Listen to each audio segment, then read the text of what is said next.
നമസ്കാരം. ഇന്ന് നിങ്ങളെ മുന്നിൽ അവതരിപ്പിക്കുന്നത് പാലാ നഗരത്തിലെ വിശേഷങ്ങളാണ്. പാലാ നഗരവും അതോടൊപ്പം തന്നെ അതിനെ വലം ചുറ്റി ഒഴുകുന്ന മിനിച്ചിലാറിന്റെ തീരപ്രദേശങ്ങളും മാലിന്യരഹിത പ്രദേശങ്ങളായിട്ട് സൂക്ഷിക്കുന്നതിൽ പാലാ നഗരസഭയ്ക്ക് സാധിച്ചിട്ടുണ്ട്.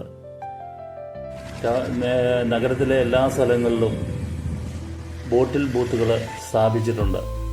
അതോടൊപ്പം തന്നെ പബ്ലിക് സ്റ്റേഡിയത്തിന്റെ ഭിത്തികളിൽ ഈ മാലിന്യം വലിച്ചെറിയരുത്, കത്തിക്കരുത്, അതോടൊപ്പം തന്നെ ശുചീകരണത്തിന്റെ പ്രാധാന്യം എന്നിവയൊക്കെ കാണിക്കുന്ന പോസ്റ്റേഴ്സുകളും എഴുത്തുകളും ഈ സ്റ്റേഡിയം മതിലുകളിൽ ഉണ്ട്.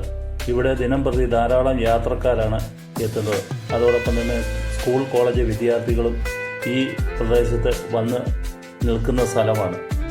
അതുകൊണ്ട് അവരെയൊക്കെ മനസ്സിലേക്ക് ശുചീകരണത്തിന്റെ ഒരു ബോധവൽക്കരണം നൽകുക എന്ന ഉദ്ദേശത്തോടു കൂടി ചെയ്തിരിക്കുന്ന ഈ വർക്ക് നഗരസഭയ്ക്ക് അഭിനന്ദിക്കാവുന്ന ഒന്ന് തന്നെയാണ്.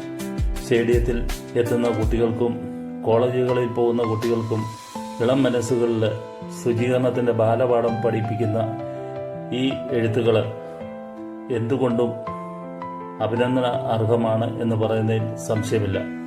എല്ലാ സ്ഥലങ്ങളിലും ബോട്ടിൽ ബൂത്തുകൾ സ്ഥാപിച്ചിട്ടുണ്ട്. ഇതുപോലെ മറ്റ് നഗരങ്ങളിലും ഒരു മാതൃകയാക്കി ഇതിനെ കാണാവുന്നതാണ്.